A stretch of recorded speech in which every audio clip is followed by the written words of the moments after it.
Continúa el drama, volviendo a lo que decía el profe, que señalaba esto de tener y de padecer en este momento en Ecuador días espantosos, días horrorosos, uh, y es la verdad, ¿no? Porque yo creo que hay que hacer un ejercicio cotidiano permanente sobre eso.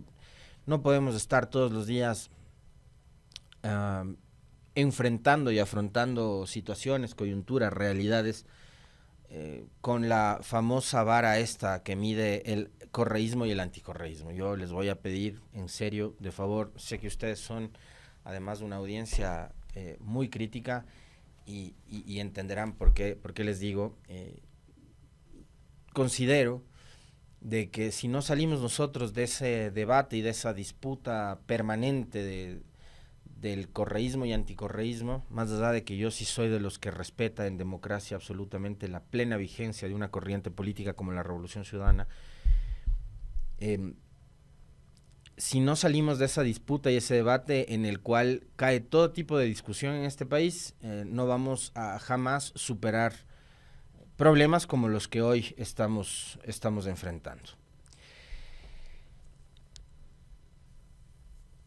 La crisis con México, que a mucha gente ya le está empezando a cansar, pero de la cual hay que hablar porque todos los días hay noticias. O sea, el hecho de que ayer la OEA haya emitido una resolución de condena muy fuerte en contra del Ecuador es una noticia. Y la respuesta de las autoridades de Ecuador frente a esa condena también es una noticia.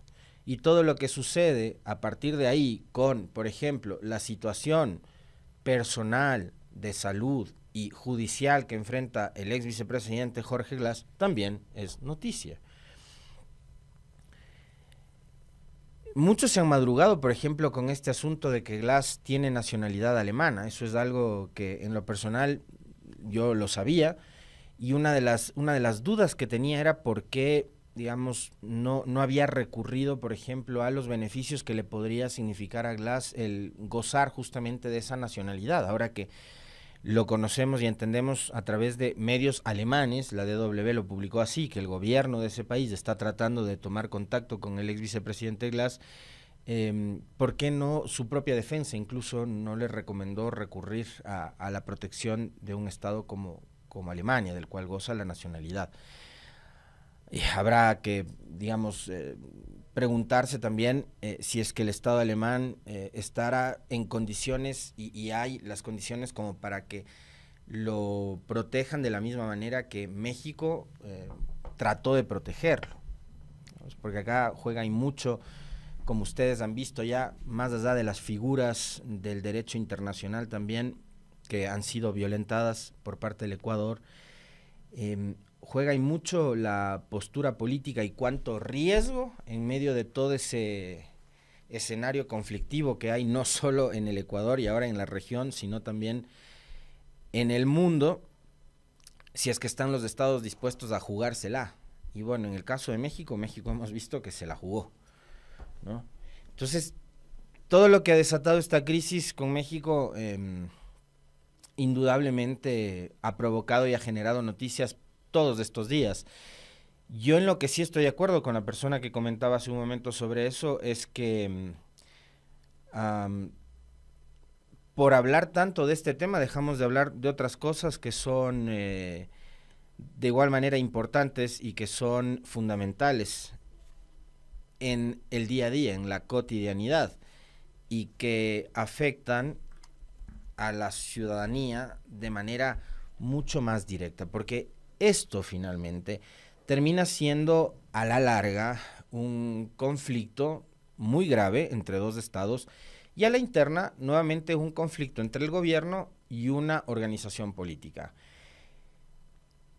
Atrás de esa conflictividad política que hay entre el presidente Noboa y ahora los militantes de la Revolución Ciudadana, seguidores del ex vicepresidente Glass y del ex presidente Correa, hay un país, hay 18 millones de ciudadanos que están padeciendo de múltiples necesidades y problemas en un país en donde no hay seguridad, en donde las muertes violentas están a la orden del día, en donde el gobierno no ha sabido en los 5 meses que lleva al frente poner un pare o una solución a una situación que evidentemente es muy complicada, pero me da la impresión que también el gobierno está como derrochando y gastando energías en otros temas, energías y recursos también, energía, recursos, tiempos, en otros asuntos que tal vez no son tan prioritarios, no son tan importantes.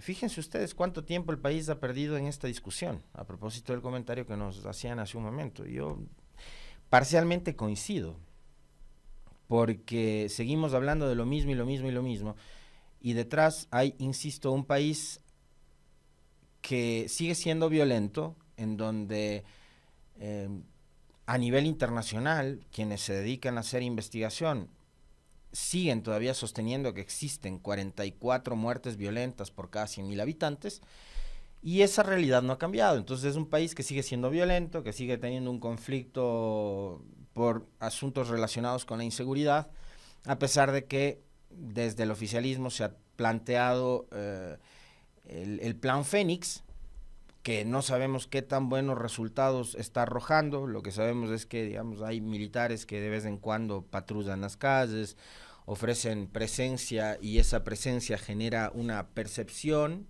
porque no más, una percepción de que hay supuestamente seguridad.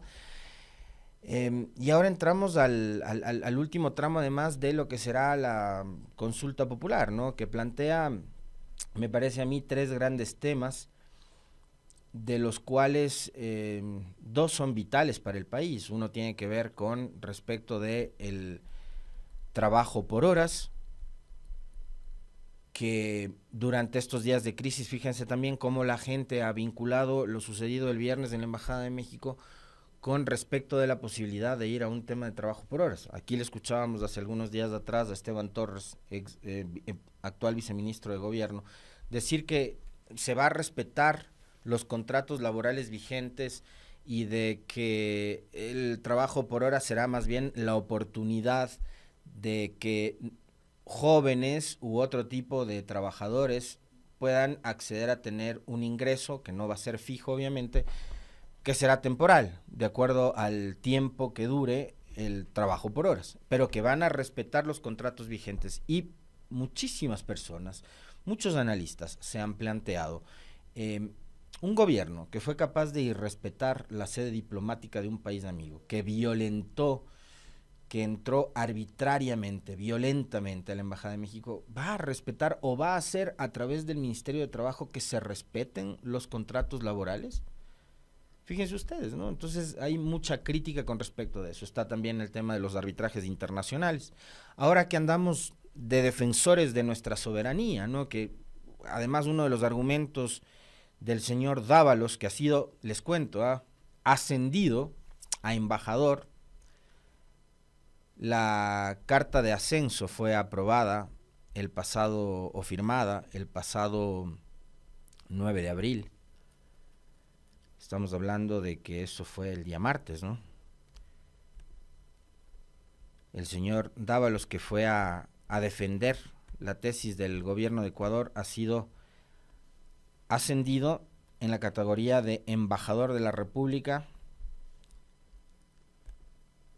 Carta firmada por la señora Sommerfield, muestra de que nada es gratis en esta vida. Te paso, Meli, para que puedas publicar esta cartita, que me parece que sí es pertinente hacerlo, ya que lo acabo de mencionar.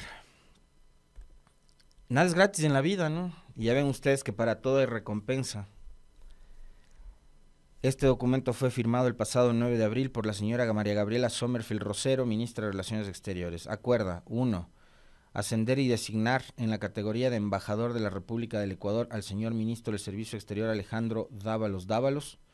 Artículo 2. De su ejecución del presente acuerdo ministerial, que entrará en vigor a partir de su suscripción, sin perjuicio de su publicación en el registro oficial, encárguese de la Coordinación General Administrativa Financiera, Dirección de Administración del Talento Humano y Dirección Financiera en su orden.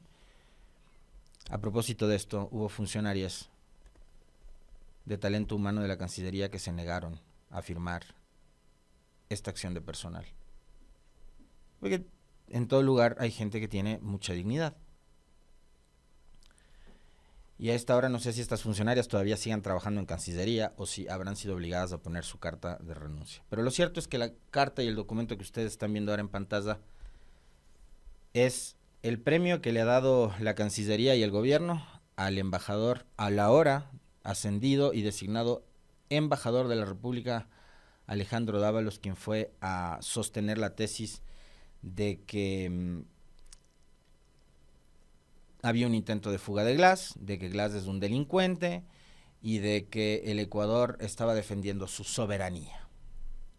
Y de que están muy dolidos en el gobierno del señor Noboa por las declaraciones del presidente mexicano Andrés Manuel López Obrador, quien hace algunos días atrás se refirió a acontecimientos que ocurrieron en Ecuador en el año pasado durante las elecciones excepcionales presidenciales de entre agosto y octubre del 2023, pero sobre todo haciendo énfasis en lo sucedido durante el mes de agosto, en que ocurrió el asesinato de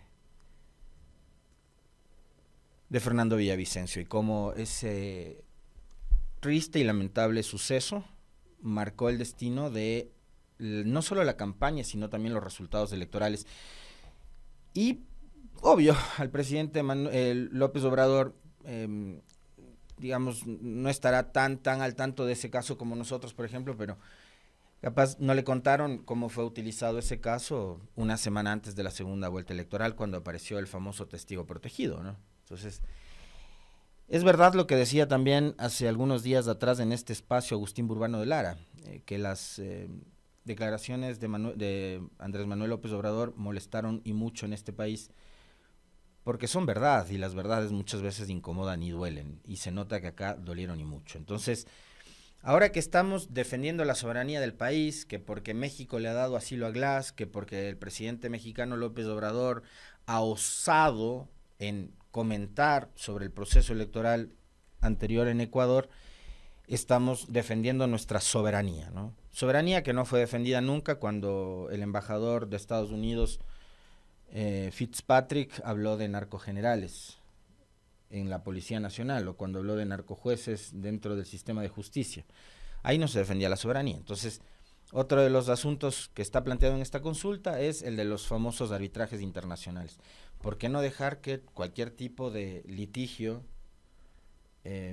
se lo resuelva dentro de suelo ecuatoriano? ¿Por qué hay que llevarlo a tribunales o cortes internacionales cuando los contratos, por ejemplo, se celebran y se firman dentro de Ecuador con el Estado ecuatoriano? Por más que las empresas tengan su sede en Ámsterdam o en Nueva York o en San Diego o donde sea, pero si firman un contrato con el Estado ecuatoriano, pues tienen que someterse a las leyes y a la normativa vigente en el territorio ecuatoriano. Entonces, ¿para qué llevar materia de arbitraje afuera del país?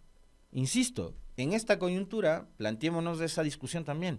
Estamos defendiendo nuestra soberanía, defendemos las leyes de Ecuador, que Glass ha sido sentenciado en Ecuador y que no puede ser asilado y no sé qué. Y nosotros queremos, con la consulta popular, llevar litigios con empresas extranjeras a tribunales afuera en el exterior, en donde, como por ejemplo podría pasar con la Chevron, que tiene toda la plata del mundo, que puede contratar los mejores abogados del mundo, que puede incluso doblar a la conciencia más férrea del mundo, porque manejan unas fortunas incalculables. ¿Por qué ahí no nos planteamos la defensa de nuestra soberanía? ¿Por qué tenemos que llevar este asunto del arbitraje a cortes internacionales? ¿Por qué no resolvemos los problemas dentro del territorio nacional? ¿No? Y por último está este asunto de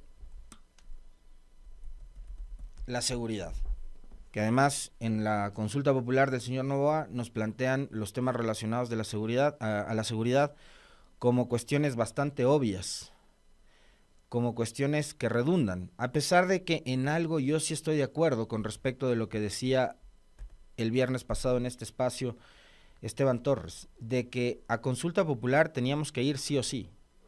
Y ese es un argumento que no lo ha usado el gobierno, no sé por qué, se les habrá pasado, pero acá lo mencionó Esteban Torres y en eso sí estoy de acuerdo. Es decir, después de que la Asamblea Nacional aprobó aquellas enmiendas que se relacionaban con la autorización que hay que darle por parte del Estado a través de el ámbito de la Constitución a los militares para que puedan colaborar y apoyar en materia de seguridad, una vez que pase el filtro de la Asamblea, tiene que ser ratificada esa enmienda en un plebiscito convocado a todo el pueblo ecuatoriano para que se manifieste.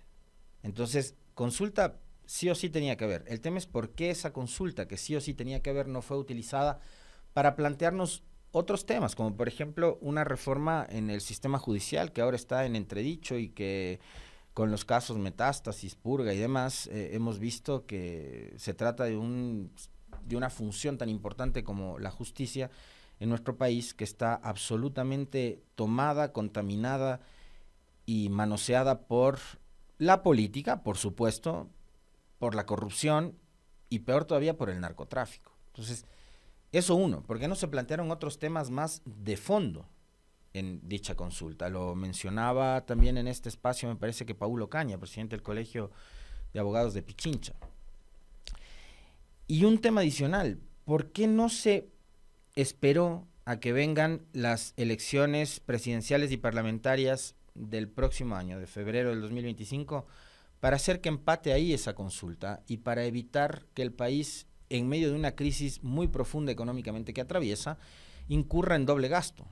Porque ahora serán 60 millones, las elecciones del 2025 costarán un poco más, quizás unos 90 o 100 millones, porque son más papeletas, por ejemplo.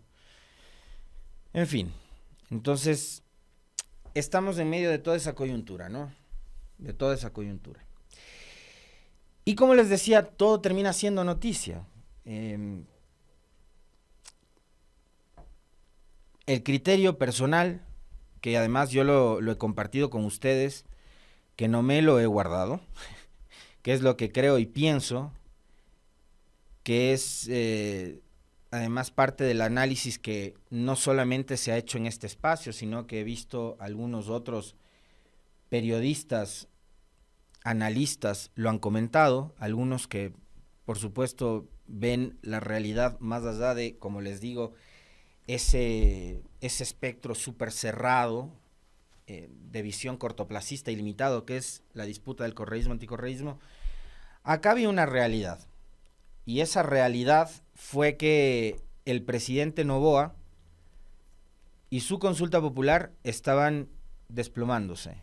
Y como pasaba eso, había que tomar medidas extremas. Y esa medida extrema fue el asalto a la Embajada de México, lo cual le significó apoyos bastante tibios al presidente Noboa por parte de la población.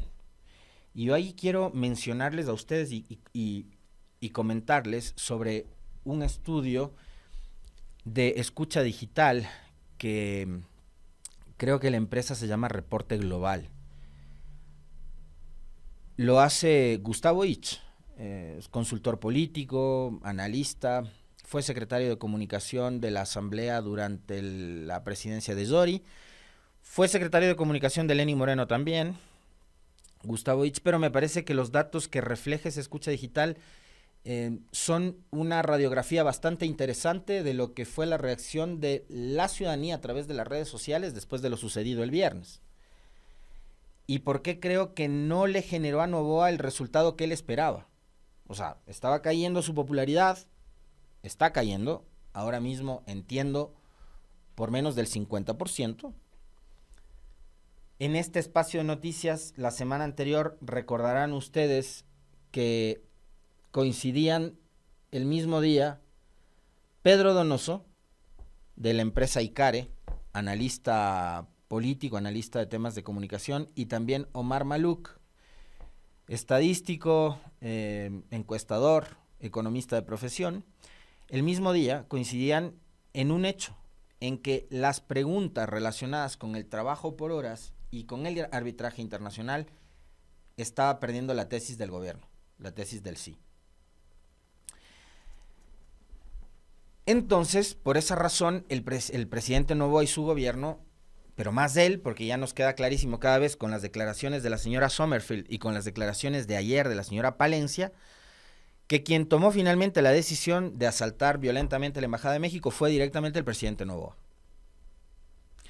que no escuchó las recomendaciones, las sugerencias o los comentarios que le hicieran sus asesores, es decir, sus ministros, y decidió ordenar a la fuerza pública que irrumpa de manera violenta en la embajada.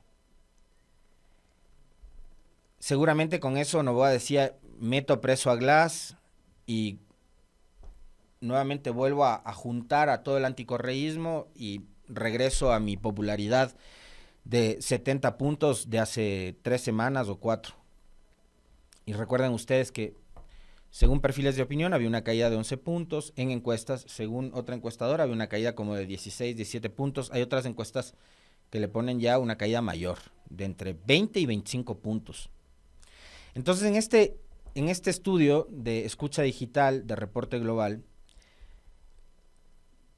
el 48.6% de los comentarios fueron en contra de la decisión de Noboa de asaltar la Embajada de México. El 48.6% de comentarios eran negativos para Noboa. La gente no avaló, no aprobó en sus comentarios y en sus conversaciones en redes sociales el ataque a la Embajada de México, 48.6%. Apenas el 2 punto algo, se me escapa ahora esa cifra, 2.5, 2.6 me parece que era, por ciento aprobaba la decisión de Ecuador de atacar la Embajada de México. Apenas el 2% de las conversaciones eran a favor del asalto a la Embajada de México. Y había un 49% de conversaciones que eran neutrales, que no estaban ni a favor ni en contra, y que ahí había un enorme espectro a disputárselo. Ese espectro a disputárselo estaba ahí disponible para el gobierno y para la oposición.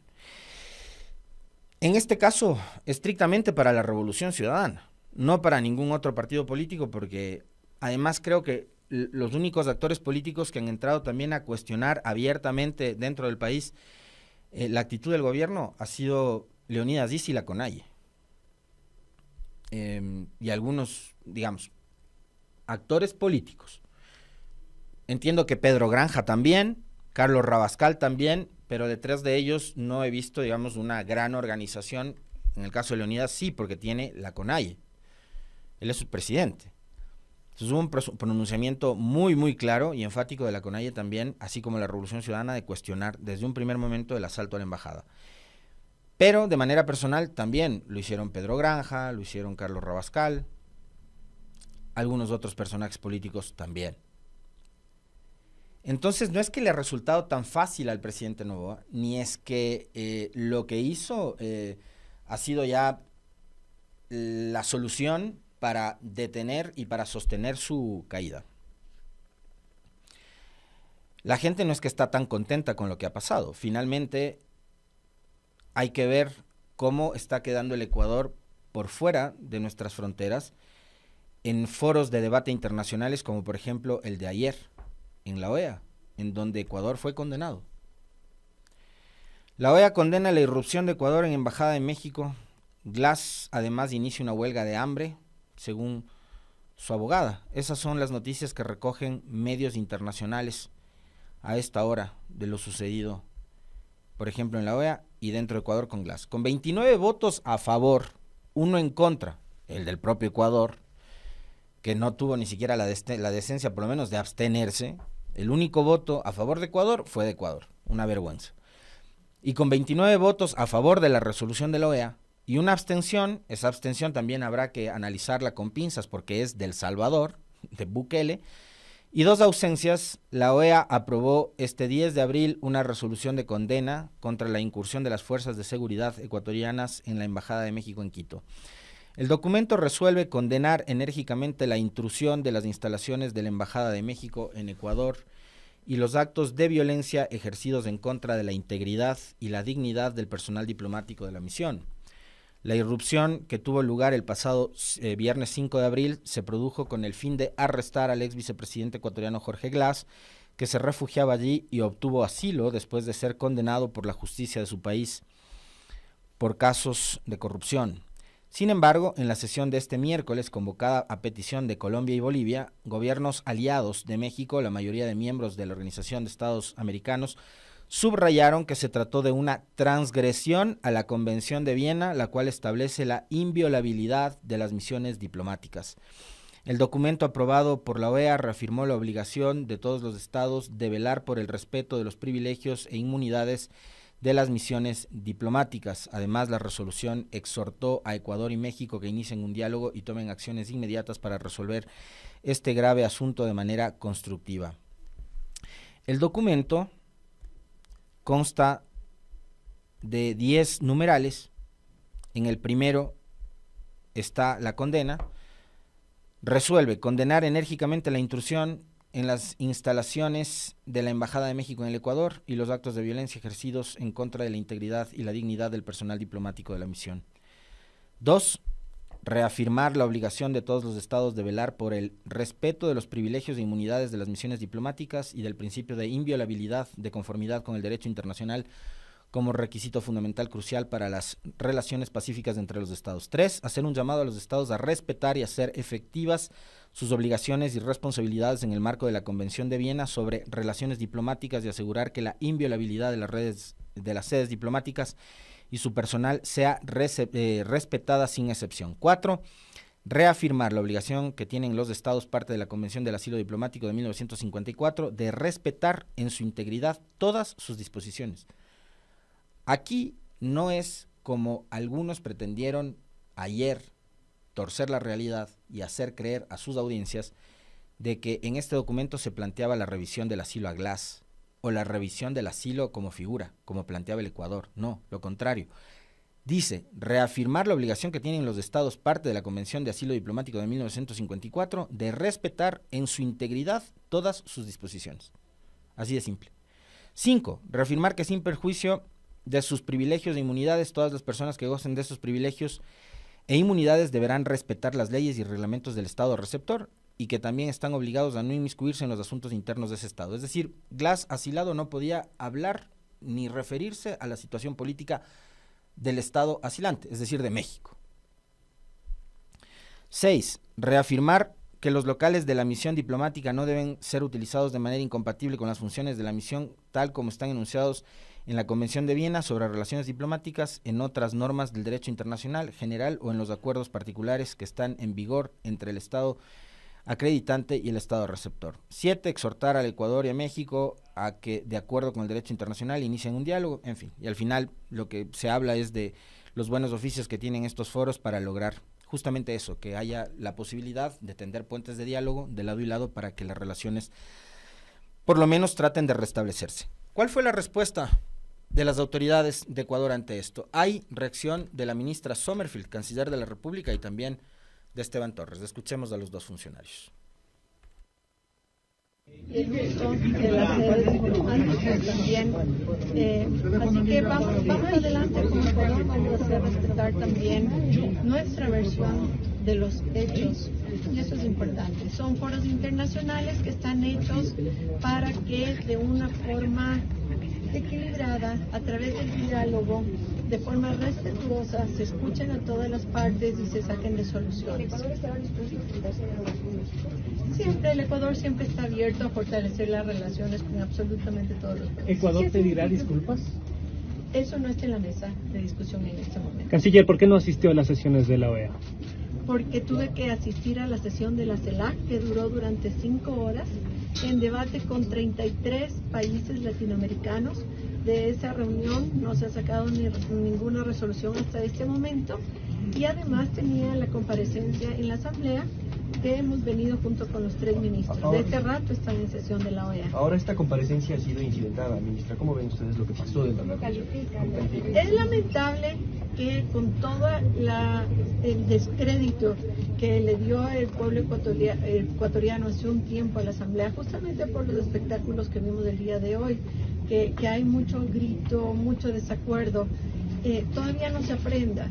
Es una pena que haya sido suspendido porque estamos aquí los 3 ministros, justamente por eso no viajo a la OEA para asistir de forma presencial, porque es primero nuestro deber dar todas las versiones del pueblo ecuatoriano, la información que se requiera, por la transparencia que ha buscado el presidente Noboa siempre con sus ministros hacia el Ecuador. Es una pena que se haya suspendido, pero estamos siempre abiertos para asistir y declarar en el momento que seamos convocados. ¿Ustedes van a ratificar acá también la versión que dieron en torno a el por qué se decidió ingresar a la embajada? Estos son temas diplomáticos, se van a llevar de la manera diplomática que tienen que darse. No hay forma de ganar, hay forma de empatar el partido y eso es lo que se busca acá. Como le dije, hace muchos años hubo un bombardeo de un país a otro y no hubo una sola sanción económica ni una sola sanción diplomática por el manejo justamente que se tiene que dar en estos casos. La aspiración sería la misma, ¿no? Perder no es una opción en este conflicto. Jamás perder es una opción para el Ecuador. Gracias. Dos cosas quedan clarísimas. La una, no hay opción y no está sobre la mesa que el Ecuador ofrezca una disculpa a México, lo cual es bastante triste porque creo que es lo que ameritaba. Digamos, y finalmente, y creo que más todavía en diplomacia, lo cortés no quita lo valiente, ¿no? Ya vimos lo valientes que son, ahora había que demostrar un poco de diplomacia. Expresar o presentar una disculpa al pueblo mexicano que vio cómo a su embajador lo maltrataron, lo sobajaron, lo humillaron, le agredieron físicamente, ¿no? Las imágenes, me parece a mí, fueron además fundamentales, las que exhibió el gobierno mexicano para lograr un respaldo como el de ayer, casi unánime, 29 votos a favor de una resolución que condena la actuación del gobierno de Ecuador. No hay el empate que señala Esteban Torres, que además me parece a mí reduce un asunto tan importante y tan grave como este a compararlo con el ámbito deportivo. Es decir, ¿de qué empate podemos hablar si el Ecuador, y esto yo no siento satisfacción por si acaso, vayan a querer también tacharme de traidor a la patria? Yo no siento satisfacción de ver cómo a nuestro país lo han condenado 29 estados hermanos de la Organización de Estados Americanos. A mí no me satisface ver cómo les amarrearon al equipo diplomático de Ecuador y quedamos expuestos ante la humillación y la vergüenza pública a nivel internacional. No me satisface eso. Pero tampoco puedo tomarme este asunto tan importante de manera tan deportiva como lo ha hecho el doctor Esteban Torres. Me da la impresión de que no están todavía, como lo dijo la propia embajadora de México, Raquel Serur, no están siendo conscientes ni dimensionando la gravedad del problema que han provocado. Y me parece que hay que hacer nuevamente énfasis en el hecho de que, pero es que no hay sanciones. Entonces, como no hay sanciones, esta es una condena que seguramente los señores pensarán que es un saludo a la bandera, ¿no? Una resolución de la OEA, más o menos como las resoluciones que aprueba la Asamblea Nacional acá. Pero es una resolución internacional, pues. Y ustedes tienen que escuchar lo que dijo Luis Almagro con respecto de lo necesaria que era esta resolución. Y la aprobación de esta resolución. No sé si, Meli, me dice si es que tenemos el video de Almagro, tal vez o no. Me dice si es que lo tenemos. No tenemos. Yo lo había publicado ayer, se me pasó compartírtelo. Porque Almagro, que no es en lo absoluto y para nada correísta, manifestó la necesidad de aprobar esta resolución. Te voy a compartir y me dices si es que lo avanzamos a poner, porque Almagro, ustedes lo conocen muy bien quién es, y ayer un amigo me decía, Almagro le cambiaron el chip en estos días, le cambiaron el chip, le lavaron el cerebro, o no sé si con Almagro también está funcionando el influjo psíquico, pero resulta que de la noche a la mañana, Almagro, al menos a los ecuatorianos, nos ha dado un sacudón, porque pasó de respaldar gobiernos decadentes como el de Moreno y Lasso a hoy sostener, porque además habría sido impresentable que el secretario general de la OEA se ponga en contradicción con sus teorías a los otros 29 representantes diplomáticos de los Estados miembros. Habría sido impresentable. Bueno, también, esto es política internacional, ¿no? El voto de México pesa y mucho en un foro como estos, y no sé si Almagro estará tal vez negociando algún otro cargo después de la Secretaría de la OEA y necesitará del apoyo de México y de la venia de México, no sé, pero lo que se ha demostrado Almagro en los últimos días es estar del lado de la racionalidad y por supuesto de la defensa del derecho internacional. Principio fundamental que ayer en este extracto ustedes van a escuchar, él defendió al momento de referirse a la resolución aprobada. La resolución es absolutamente necesaria y en ese sentido la Secretaría de la Organización desea expresar que la misma reafirma conceptos fundamentales, reafirma el derecho, reafirma la vigencia de la inviolabilidad de las misiones diplomáticas, reafirma la falta de excepción a esa norma, reafirma que esos principios y esos derechos siguen vigentes en el marco del sistema interamericano y en el sistema universal. También, obviamente, adherir a las hojas de ruta señaladas en la resolución.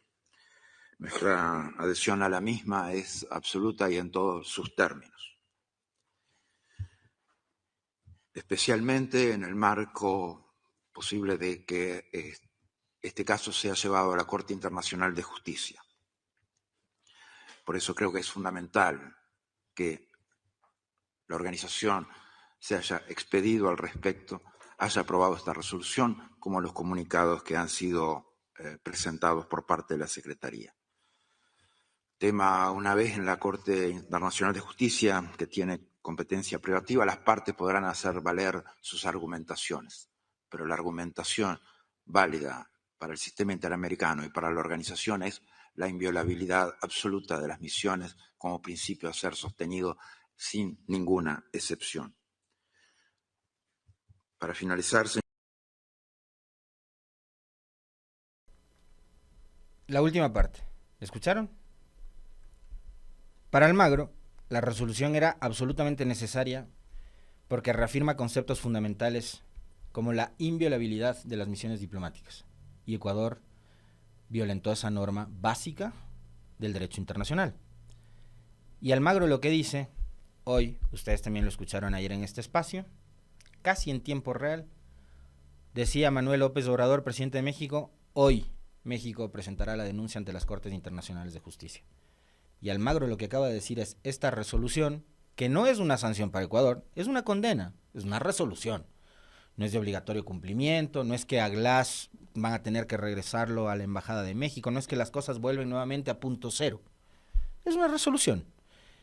Y el ministro Torres, o la ministra Sommerfield, o la ministra Palencia, o el propio presidente Noboa, pueden considerar que esto es como un partido de fútbol en el que, según ellos, han empatado, aunque perdimos por goleada 29-1. Pero como ustedes lo escucharon, el argumento será el reconocer que en esta resolución se establece que Ecuador violó y violentó leyes del derecho internacional al haber ingresado de manera arbitraria a una sede diplomática. Después, cuando ustedes le oyen a Almagro decir, para finalizar, el hombre emite un comentario en el cual reconoce la valentía de Roberto Canseco, del embajador mexicano al cual la fuerza pública de este país lo humilló y lo maltrató como que si se tratara de un delincuente. Porque además así ingresaron a la embajada, como si estuvieran entrando a la casa de Fito, a la que por cierto no se atreven a entrar porque ni siquiera creo que saben dónde está, ¿no es cierto? Y hay que recordar una vez más, lo voy a hacer todos los días, de que al presidente Noboa, a su ministra Palencia y a este gobierno se les escapó Fito, empezando el año. A quienes nos quieren convencer de que con su consulta van a resolver los problemas de inseguridad de este país. No, les voy a recordar todos los días, a ustedes se les escapó Fito y se les paseó Fito y Colón Pico por las narices.